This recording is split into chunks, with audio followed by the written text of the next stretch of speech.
வாழ்க வையகம், வாழ்க வையகம், வாழ்க வளமுடன்.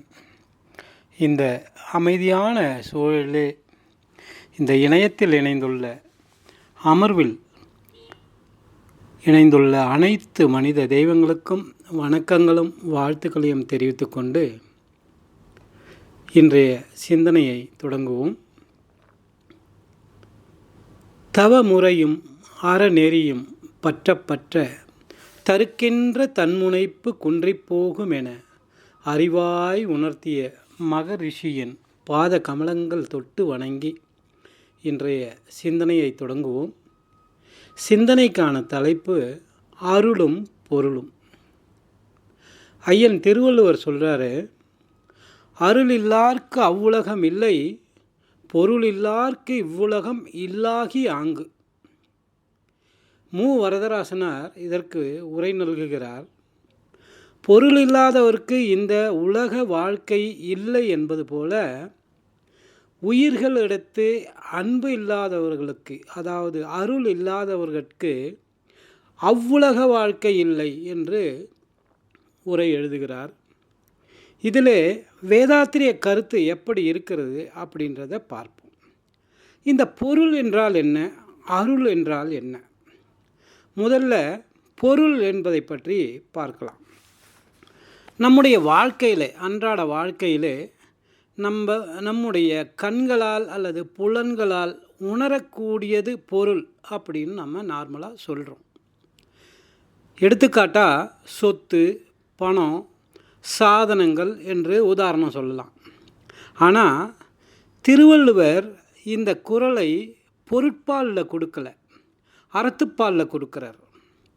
பொருளியலில் கொடுக்கல, துறவரவியல் அருளுடைமை என்ற தலைப்பிலே அதிகாரத்திலே கொடுத்துருக்கார். அப்போது இந்த பொருளுக்கு நேரடியாக காணக்கூடிய பொருளை நிச்சயமாக சொல்லியிருக்க மாட்டார் என்பது உறுதியாக தெரியுது. காரணம், துறவரவியல் அப்படின்றது பொருளையே சொந்தம் கொண்டாடாத ஒரு நிலை, அதாவது பற்றற்ற நிலை. கொஞ்சம் சிந்தித்து வேறொரு குறளில் பார்த்தோம்னா, எப்பொருள் யார் யார் வாய் கேட்பினும் அப்பொருள் மெய்ப்பொருள் காண்பது அறிவு அப்படின்னு சொல்கிறாரு. அதாவது எந்த பொருளை எங்கு யார் வழியாக கேட்டாலும் அல்லது பார்த்தாலும் உணர்ந்தாலும் அந்த பொருளுடைய உண்மைத்தன்மை, அதாவது நுணுகி ஆராய்ந்து அந்த பொருளுடைய மூலத்தை காண்பதைத்தான் அறிவு என்று வள்ளுவ பெருந்தகை சொல்கிறார். மகரிஷி அதைத்தான் என்ன சொல்கிறாரு, பிரம்மம், வெட்டவெளி, இறைத்துகள் அப்படின்னு சொல்கிறாரு. அப்போது மெய்யான பொருள் என்பது எல்லா பொருட்களுக்கும் தோற்றப்பொருளான மூலப்பொருளான இறைத்துகள் அல்லது இறைத்துகளின் தொகுப்பான விண் அப்படின்று சொல்கிறது மகரிஷி சொல்கிறார். இதை உணர்வதைத்தான் மெய்ப்பொருள் உணர்வு, பகுத்துணர்வு, இறை உணர்வு, நுண்மான் நுழை புலன் அறிவு அப்படின்னு சொல்கிறாரு. பொருள் என்பதை ரெண்டு வகையாக எடுக்கலாம். ஒன்று மறைபொருள், இரண்டாவதாக தோற்றப்பொருள் அல்லது பருப்பொருள். சரி, இறைத்துகளாலே உருவாக்கப்பட்ட இந்த உடல் பருப்பொருள் அப்படின்ற நிலைக்கு நம்ம உதாரணமாக எடுத்துக்கலாம். ஆனால் இந்த பருப்பொருளான உடலை விட்டு வேறு எதையோ நம்ம சொந்தம் கொண்டாடிட்டுருக்கோம். சொத்து, கார், வீடு, சாதனம், இன்னும் என்னென்ன இருக்கிறதோ அந்த பொருளை எல்லாம் நம்ம பொருள்னு சொல்லிகிட்ருக்கோம் இல்லைங்களா? அதை மாயை அப்படின்னு மகான்கள் சொல்கிறாங்க. சரி, உடல் என்ற பருப்பொருளுக்கு வருவோம். வள்ளுவர் சொன்னது என்ன? பொருள் இல்லார்க்கு இவ்வுலகம் இல்லை, உடல் நன்றாக இருந்தால்தான் இந்த பூ உலகிலே துய்த்து இன்பங்களையோ துன்பங்களையோ துய்த்து வாழ முடியும், இன்ப துன்பங்களை அனுபவிக்கவும் முடியும். இந்த உடல் ஆரோக்கியமாக இருந்து ஐம்புலன்களும் சரியாக இருப்பது என்ன? அருள். அருளிலே அறிவாக இருப்பது என்ன? இறைநிலை தான். ஆக இருப்பும் இயக்கமும் தன்மாற்றம் பெற்று உடலாகவும் உயிராகவும் மனமாகவும் இருப்பது தான் சரியான பொருளும் அதற்கேற்ற அருளும். அப்போது எல்லாவற்றிலும் இறைநிலையை காண்பது அறிவு அப்படின்னு எல்லா மகான்களும் எல்லா மதங்களிலும் வைஷ்ணவரிலிருந்து ஆழ்வார்கள் முதல் எல்லோரும் இதைத்தான் சொல்லிகிட்ருக்காங்க. கூன் குருடு செவிடு பேடு நீங்கி பிறத்தல் அரிது என்று சொன்னார் ஔவை பிராட்டியார். அதாவது நமக்கு இருக்கக்கூடிய இந்த நல்ல உடலை பற்றி நம்ம எப்போவுமே கவலைப்படுறதில்ல. ஆனால் போட்டுக்கொள்ள வளையல் இல்லை, மோதிரம் இல்லை அப்படின்னு பொருளை பற்றி நம்ம வருத்தப்பட்டுக்கிட்டு இருக்கோம். பொருள் என்ற மாயையை தேடி தேடி வாழ்க்கை பொருளற்று போய்விடும் அப்படின்னு பெரியவங்க சொல்லுவாங்க. எனவே வாழ்க்கையை பொருளுள்ளதாக மாற்ற வேண்டுமானால் என்ன செய்யணும்? எல்லா மகான்களும் சொன்னது இதைத்தான். தன் உடலை பேணி காக்க வேண்டும். மெய்ப்பொருள் தன்னை அறிய வேண்டும். அவனில் நான், என்னில் அவன் என்று உணர வேண்டும். இதுதான் உண்மையான மெய்ப்பொருள். முன்னம் உடம்பை இழுக்கென்று இருந்தேன், உடம்பை வளர்த்தேன், உயிர் வளர்த்தேன் அப்படின்னு திருமூலர் சொல்கிறாரு. அதையே நம்ம மகரிஷி ஆறறிவாக வாழ்மனிதர் அதற்கு ஏற்ப பொருத்தமுள பேரு உண்மை பொருளுணர்தல் பிறவி பயனை பெற்றுவிட்டேன். என்ன சொல்கிறார்? உண்மையான பொருளை உணர வேண்டும். பேரு உண்மை பொருள் உணர்தல், அதாவது உடலும் மனத்தையும் கொண்டு இந்த பிறவியின் பயனான கருமைய தூய்மைக்கு, அதாவது ஆத்ம தூய்மைக்கு வழிகாண வேண்டும், இறை உணர்வை பெற வேண்டும் அப்படின்றத தான் மகரிஷி இந்த கவியில் சொல்கிறார். ஆக பொருள் என்று சொன்னால் முழு முதற் பொருள், அதாவது எல்லா பொருட்களும் எங்கிருந்து தோன்றுகிறதோ அது, அதாவது இறைநிலை. அடுத்த நிலை பஞ்சபூதங்கள், பிரபஞ்சங்கள். அதற்கு அடுத்த நிலை உயிரினங்கள் அப்படின்னு பரிணாமத்தை வரிசையாக சொல்லுகிறார் மகரிஷி. மகரிஷி மட்டுமல்ல, வேதங்களும் இதைத்தான் சொல்கின்றன. சித்தர்களுடைய மொழியும் இதைத்தான் சொல்லுது. வேதாத்திரியம் இதை உறுதிப்படுத்துது. இதை தவிர நம்முடைய வாழ்க்கையில் பயன்படுத்துகின்ற அனைத்தையும் நம்ம உடல் வளத்திற்காக, வசதிக்காக என்ன என்று சொல்கிறோம்? பொருள் அப்படின்னு சொல்லிடுறோம். உடல் என்ற பொருள் மனிதனுக்கு தேவை.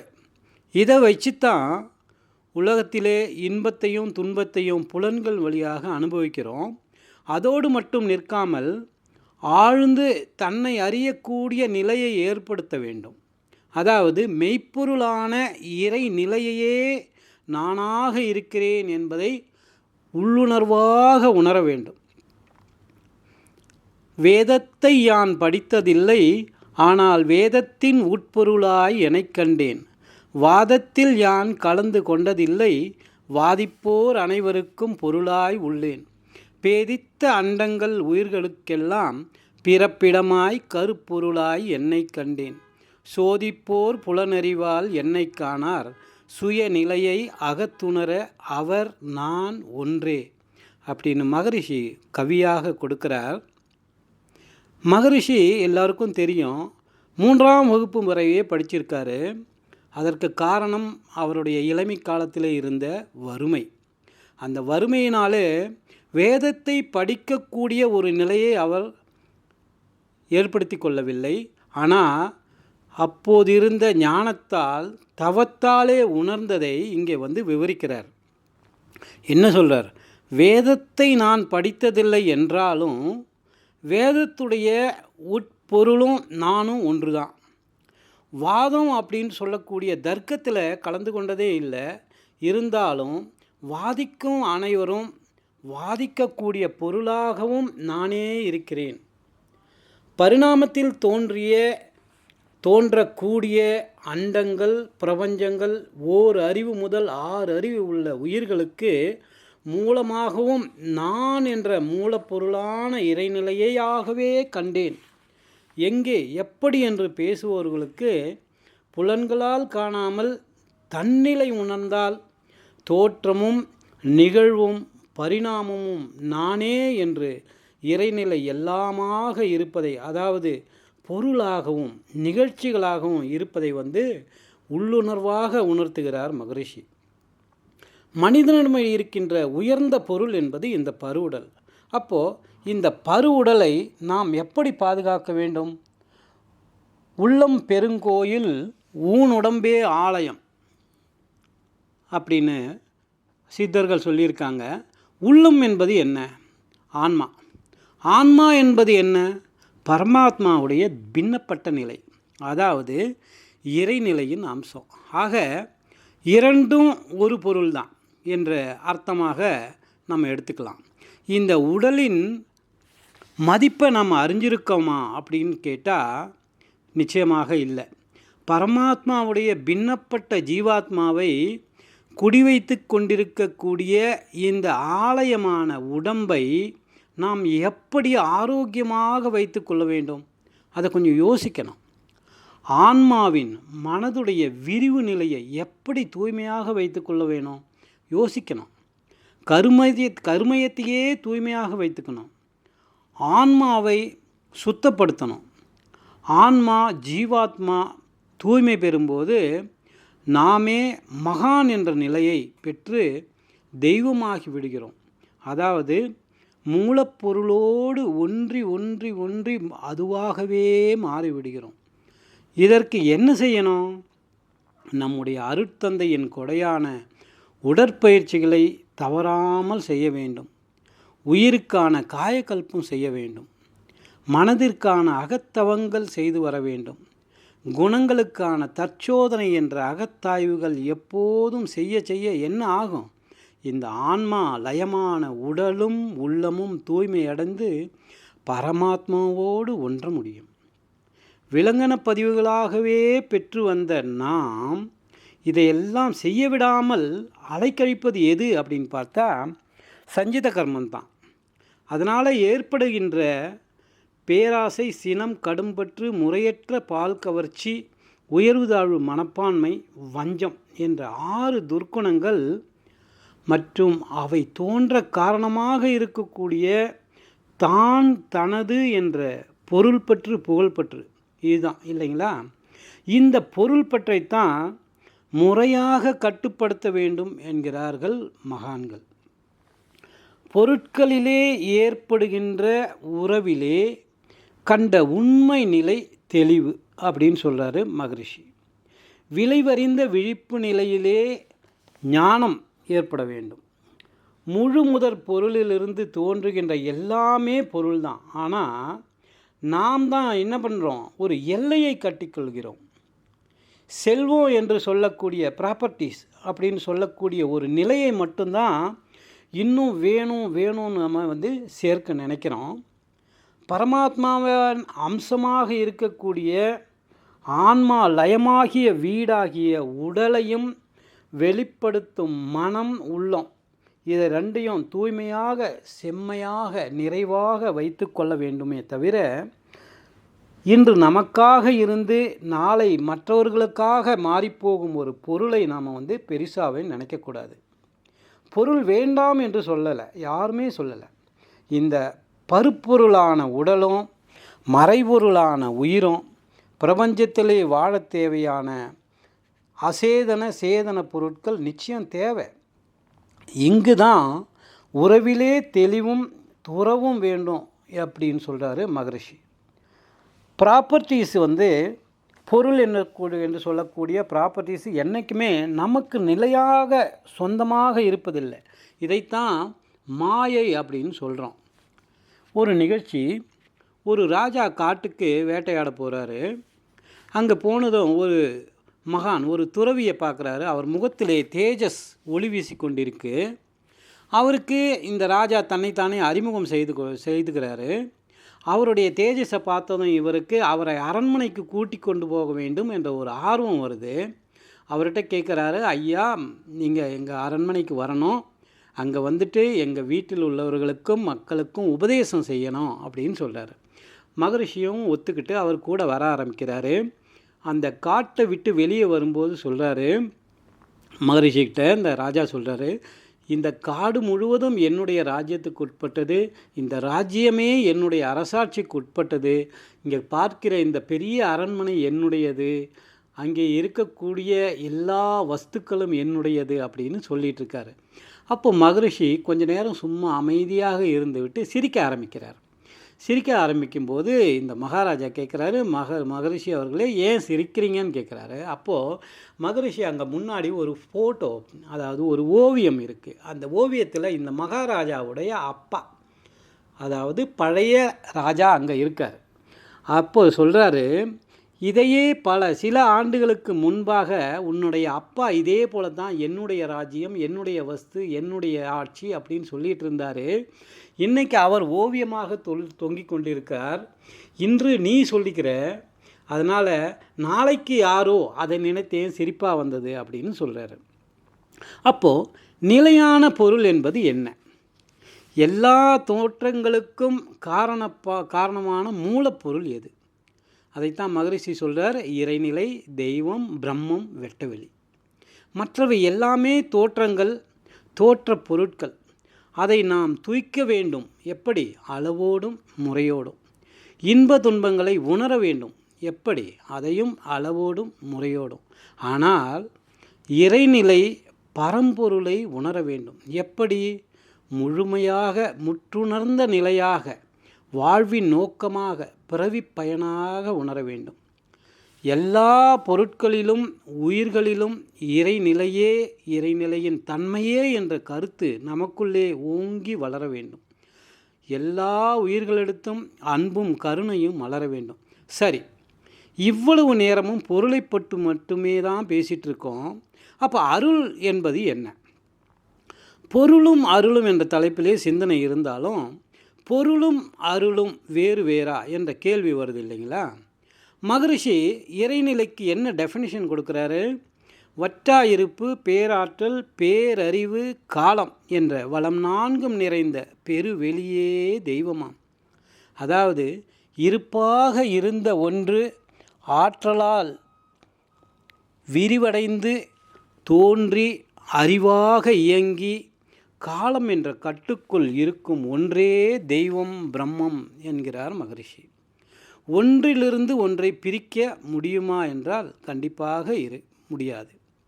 இருப்பு என்பது பொருள், அது இயக்கம் பெறும்போது இயக்கம், அறிவு என்பது அருள்.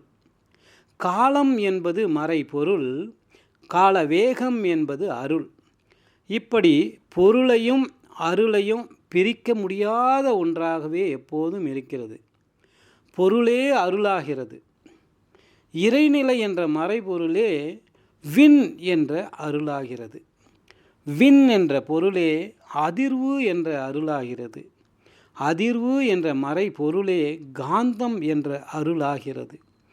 காந்தம் என்ற பொருளே ஈர்ப்பு விசை, விலக்கும் விசை என்ற அருளாகிறது. இந்த காந்த அலையே பஞ்சபூதங்களாக அருளாக மலர்கிறது. பஞ்சபூதங்கள் என்ற பொருளே பிரபஞ்சமாக அருள்கிறது. பிரபஞ்சம் என்ற பொருளே அதன் இயக்கத்தில் அலைக்கதிரால் அருளாகி, அந்த அலை என்ற பொருளே பிரபஞ்சத்தை ஒன்றோடொன்று மோதாமல் தகுந்த இயக்கத்தில் அருளாக மாறி செயல்பட்டு கொண்டிருக்கிறது. பிரபஞ்சத்திலே பொருளாக உயிர்கள் தோன்றுகின்றன. அந்த உயிரின் தன்மையாக அறிவாக அருள்வது எது? அருள்தான். எனவே இருப்பாக இருப்பது பொருள் சிவம், இயக்கமாக இருக்கும்போது அருள் சக்தி. இதைத்தான் பிரிக்க முடியாத ஒன்றிணைந்த பெருவெளியே தெய்வமாம் என்கிறார் மகரிஷி. மனிதனாக இருப்பது பொருள் என்றால் அறிவாக இருப்பது அருள். அதனால் ஒரு மனிதன் ஒரு தவறு செய்தால் கூட மற்றொரு மனிதனிட என்ன கேட்குறான்? குணத்தால் பொறுத்தருள வேண்டும் என்று அந்த பருப்பொருளான உடலிடமே கேட்கிறான். எனவேதான் பொருளும் அருளும் ஒன்றே என்பதும் இறைநிலையின் தன்மை என்பதும் ஒரு நிதர்சனமாக உண்மையாக எடுத்துக்கலாம். எல்லோரும் கேட்டிருப்போம், கேஜே ஜேசுதாஸ் அவர்களுடைய ஒரு பழைய பாடல், அருள் வடிவே பரம் பொருள் வடிவே ஆனந்தமே அருளே பொருளே புகழே. அருளும் பொருளும் ஆனந்தமும் புகழும் இன்பமும் துன்பமும் எல்லாம் ஒன்று என்று பாடி அடுத்த வரியாக சொல்றார், அவனன்றி வேறோர் அணு அசையாதே, அருந்தவ மேலோர் நூல் பிழையாதே என்று சொல்றார். இறைநிலையே எல்லாமாக இருந்து அணுவாகி அருளாகி பொருளாகிறது. அதை யார் சொல்கிறாங்க? ஆழ்ந்த தவத்தினாலே மெய்யுணர்ந்த பெரியோர்கள். அவர்கள் எழுதிய நூல் நிச்சயமாக தவறாக இருக்க முடியாது என்பது தான் இந்த பாடலுடைய பொருள். சரி, என்ற ஒரு வேர்ச்சொல்லிலிருந்து வந்தது தான் அருள். ப்ளஸ் ப்ளஸ் உள், அருள். என்றால் அர்ப்பணம், அதாவது உரியதாக்குதல் என்று பொருள். உள் என்றால் உள்ளம், மனம் அப்படின்றது நமக்கு தெரியும். அருள் என்றாலே மொத்தமாக பார்க்கும்போது மனதை அர்ப்பணித்தல், கருணை செய்தல், நல்வினை செய்தல் என்ற ஒரு பொருளாக எடுத்துக்கலாம். அதே போல் பொருள் என்ற ஒரு ஒற்றை வார்த்தைக்கு பார்த்தா கூட அர்த்தம் என்ற பொருளாகவே வரும். ஆக பொருள் என்பது மறைபொருள் அல்லது தோற்ற பொருள் இரண்டாகவுமே இருக்குது. அருள் என்பது என்ன? அன்பும் கருணையும். மறைபொருளான இறைநிலையும் அதன் தன்மையான அருள் என்ற அன்பும் கருணையும் பிரிக்க முடியுமா? நிச்சயமாக முடியாது. ஒன்றில்லாமல் மற்றொன்று உருவாகுவதே இல்லை. இறை என்ற மறைபொருளால் உருவான இந்த உடல் என்ற பருப்பொருள் நன்றாக நலமாக ஆரோக்கியமாக இருந்து உள்ளம் என்ற அருள் அன்பும் கருணையுமாக மலர வேண்டியது அவசியம்தான் அப்படின்னு மகரிஷி அவர் எல்லா பயிற்சிகளையும் நமக்கு அருளோடு கொடுத்திருக்கார். நாம் நம்முடைய விலை மதிப்பு முக்கிய இந்த உடலை பற்றி எண்ணாமல் புறப்பொருளிலும் அதனுடைய மயக்கத்திலும் எல்லை கட்டி கொண்டு வாழ்ந்து இறைநிலை என்ற மறைபொருளை தேடக்கூட முயற்சி செய்யாமல் வாழ்ந்து கொண்டு இருக்கிறோம். அதனால் பொருள் தேடி தேடி வாழ்க்கை பொருளற்றி போய்விடும் என்று பெரியவர்கள் சொல்லுவாங்க. விலை மதிக்க முடியாத பொருளான நம்முடைய கைகளை பற்றி நம்ம பெருமையாக பேசணும். ஆனால் அதில் அணிந்து கொள்ளக்கூடிய வளையல் மோதிரம் இல்லைன்னு தான் நம்ம வேதனைப்பட்டு கொண்டிருக்கோம். அதாவது பொருள் என்கின்ற மாயையிலே அகப்பட்டு கொள்ளக்கூடாது என்பது மகானுடைய சிந்தனை. பற்றற்று வாழ வேண்டும், அதாவது தாமரை இலை தண்ணீர் போல இருக்க வேண்டும். இதற்கு அருள் விளக்கம் நாம் பெற வேண்டும். மகரிஷி ஒரு கவியில் சொல்கிறார், அருள் விளக்கம் இல்லாத குறையில் மக்கள் அனைத்து நலனும் இழந்து துன்பம் ஏற்று பொருள் காக்க பூ காக்க பொன்னை காக்க போரிட்டு மடிகின்றனர். அந்தோ வாழ்வில் மருள் நீக்கி மக்கள் ஒத்துதவி வாழ மன தூய்மை வினை தூய்மை பெற்றுள்ளத்தில் இருள் போக்கும் அகத்தவமும் அகத்தாய்வும் பின் இனிதளிக்கும் குண்டலினி யோகம் கற்பீர். எவ்வளவு அழகான சிறந்த கவி! மக்களுடைய துன்பத்திற்கு காரணமும் அதற்கான வழியும் அழகாக எளிமையான முறையில் சொல்கிறாரு பாருங்க.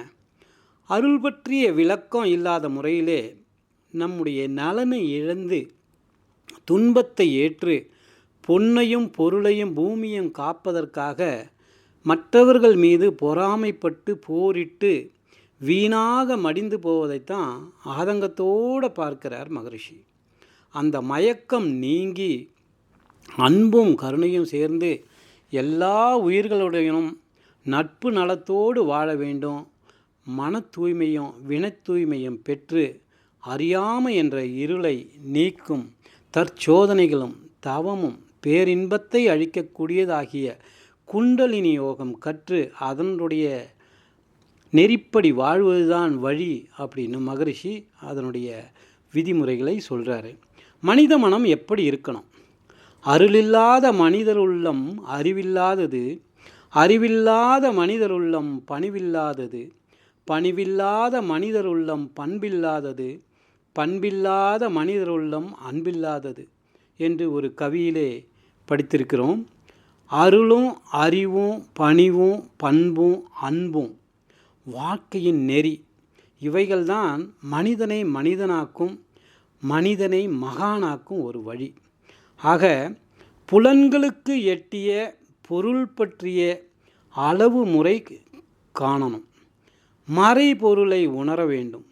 பருப்பொருளான உடலை கொண்டு அருளாகிய கருணையும் அன்பையும் ஒருங்கே பெற்று அறநெறியோடு வாழ்வது ஒன்றுதான் வாழ்வாங்கு வாழ்வதற்கான அடையாளம்.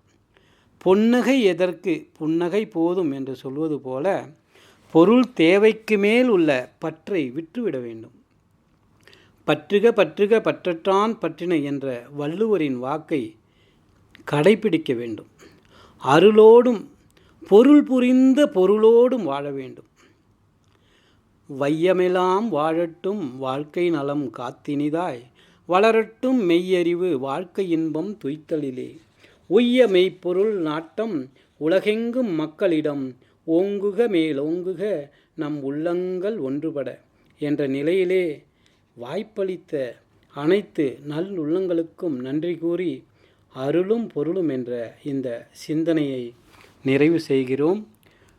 இதுவரை பொறுமையாக இருந்து கேட்ட அனைவருக்கும் நன்றி கூறி, வாய்ப்பளித்த அனைவருக்கும், மன்ற அன்பர்களுக்கும் வணக்கங்களும் வாழ்த்துக்களையும் கூறி அமர்கிறேன். நன்றி. வாழ்க வையகம், வாழ்க வையகம், வாழ்க வளமுடன். குரு வாழ்க, குருவே துணை.